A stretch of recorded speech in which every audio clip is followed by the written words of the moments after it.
All right, guys. So now that they stopped drilling and mowing the lawns, landscaping, what's next? Alien invasion? Oh wait. All right, guys. Firstly, I just want to say Modim L'Simcha. Secondly, I just want to tell you that I don't really understand what is all the hoopla about Trump getting the Nobel Peace Prize or wanting to get the Nobel Peace Prize or anybody caring that if Trump gets a Nobel Peace Prize or anything of the sort. Last I checked, the Nobel Peace Prize, or as I like to call it, the Nobel Piss Prize, was given to people like Yasser Arafat, people like Obama, and people like Jimmy Carter. So terrorists, guys who didn't do anything, or in that case, guys who didn't even do anything yet, and who never did anything after that to, deserve the prize, so to speak. And then Jimmy Carter, guys who forced Jews to be pulled out of their homes. So I don't know why Trump should get a Nobel Peace Prize, unless you think that he forces Israel into a bad deal, which is, I will tell you why it's not his doing, so to speak. Folks, and this is what I wanted to talk to you guys about.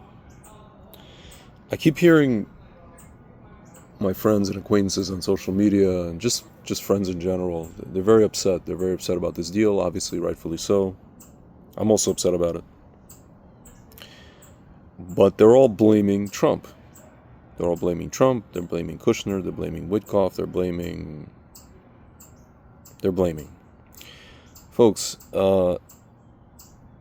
we did this to ourselves. And when I say we, normally I say it's not we, it's the Israeli government. But here's the thing, guys.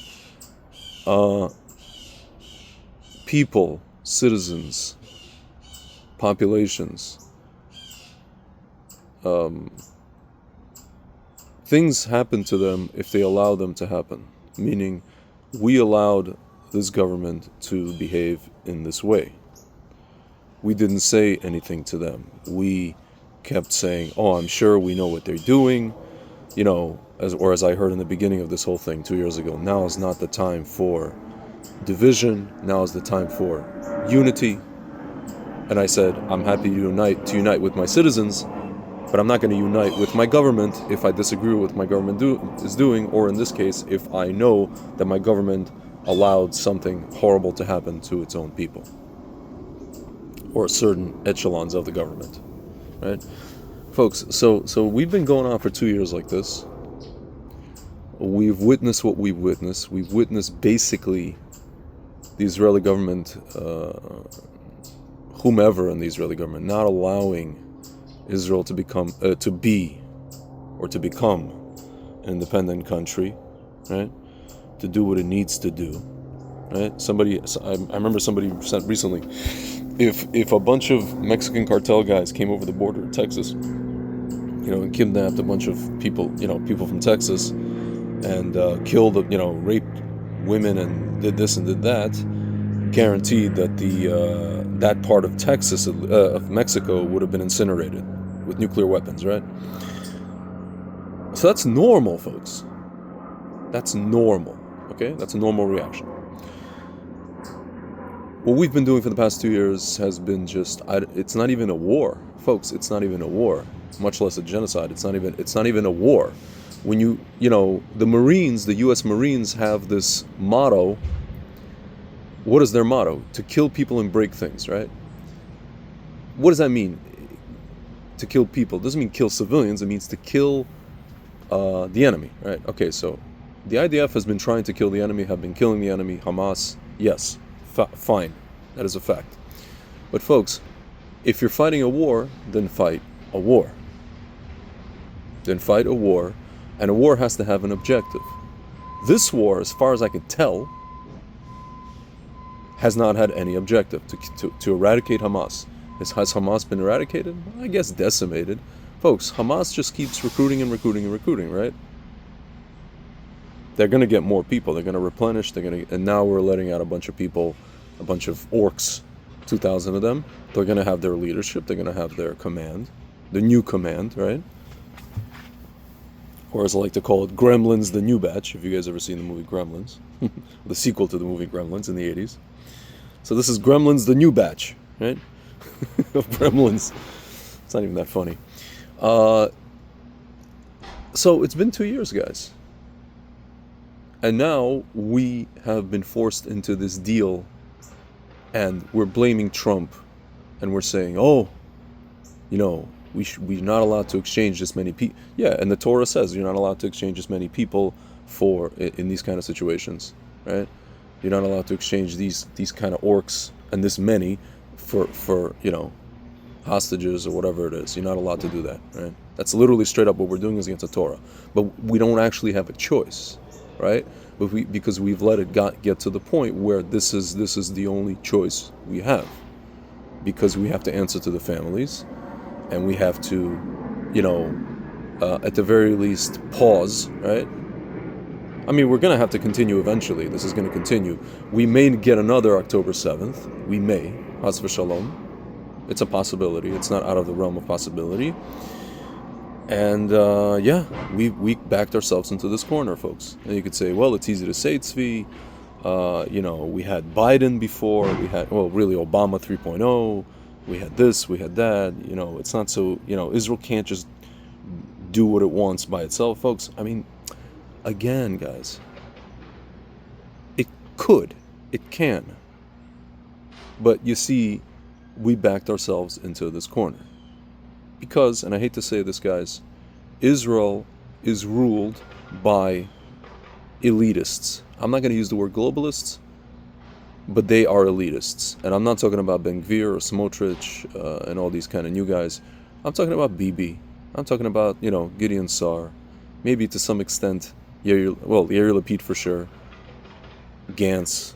And you could say they're not in the cabinet. Folks, it doesn't matter. I'm talking about just the types of people that run Israel. There's people in the Ramat Kal, which finally is getting replaced, the army command, IDF command. There were people in the Shabak. Finally, they get there's a new guy that came in, right? But until now, Israel has been led by elitists, international elitists. Again, I'm not going to say globalists, but people who want to just be liked by the international elite, people who want to hobnob and rub shoulders with the international elite.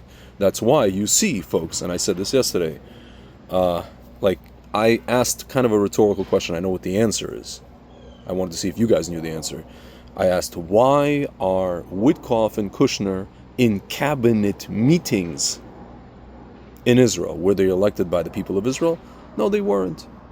But they're like these international, you know, Jews, and they're going to be sitting in the cabinet meeting, and Israelis can't say a word about it. Israelis have no say. No one asked the regular Israeli citizen, taxpayer, plebeian, right, what patricians, international patricians, are allowed to do, whether they come from America or they're in Israel or wherever else, guys. So the people of Israel have been demoralized to the point where they just allow these things to go on. Now we're going to have another election, right? Israel's going to have another election. Now all these guys, you know, Lieberman, this guy, that guy, coming out of I can run this whole situation better than Bibi, I can do this, I can do that. You know, after 2 years of basically, you know, sitting on the sidelines, being in the, whatever, opposition, silent opposition, screaming into the void, I can do this, folks, but again, it's just the Israeli public is given things, is given a menu, right? And they're like, let's see what's on the menu. It's like going to, you know, one of these like kosher restaurants that has like kind of mediocre stuff, and that costs a lot, right? Overpriced mediocre crap. Oh, let's see what's on the menu. We got brisket. We got lox. You know, week old lox, brisket with some mold on it. And or you know, rubbery brisket, and okay, I guess I'll have the poop on a plate. Folks, we don't have much choice, right?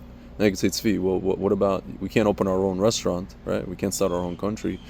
My friends, if the Israeli public cared, if the Israeli public wasn't demoralized to the point of oblivion, things would change. Things would change, right? All those times that the government was shut down, all those times with, they had schools off, all those times that they couldn't go to work, it's nice to just, it would be nice to just go in front of the Knesset, millions of people, and march in front of the Knesset. I'm not talking about leftists, right? 300,000 people in Tel Aviv who represent maybe like 10% of the country at best. I'm talking about regular people, normal, centrist, right of center, right-wing people, which represents 90% or 95% of Israel, coming out into the streets and saying, this is unacceptable. What you've done to the country, you've turned it into a basket case, is unacceptable. You've allowed our kids to, have PTSD, to fight a war that is basically a quagmire, to fight a war that has no actual objective, literally no objective. Folks, if you ask Bibi, what is your objective with Gaza? We don't have plans to, publicly, there's things he says publicly, but there's no even public and or even private objective, unless they have an objective and they're just hiding it, unless they want to build, I don't know, they want to have Kushner's father build real estate over there, or Trump build real estate, or the casinos, or whatever it is. That's at best, folks. They have objectives, and they're hiding their objectives.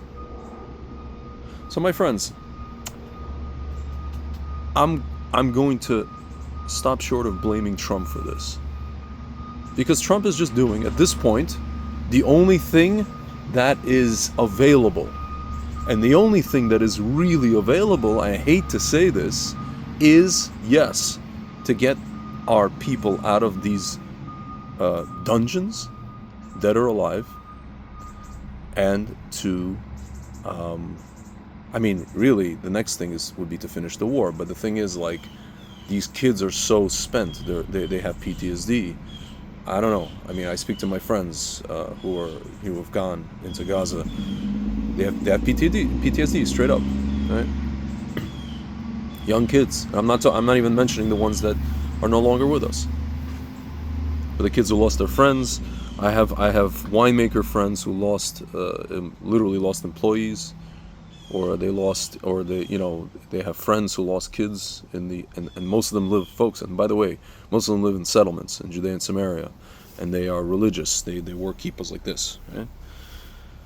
So don't tell me religious guys don't serve in the army. I think half or maybe more of the guys who fell in this war are from religious families, or religious guys.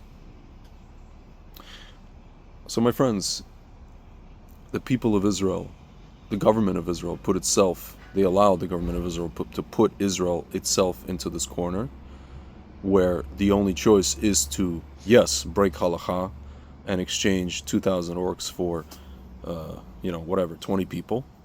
There's no other choice, folks. There's no other choice. Don't complain when there's no other choice. You can't have harden your heart against, for these families, right? It's been 2 years. It's been 2 years. There's no other choice.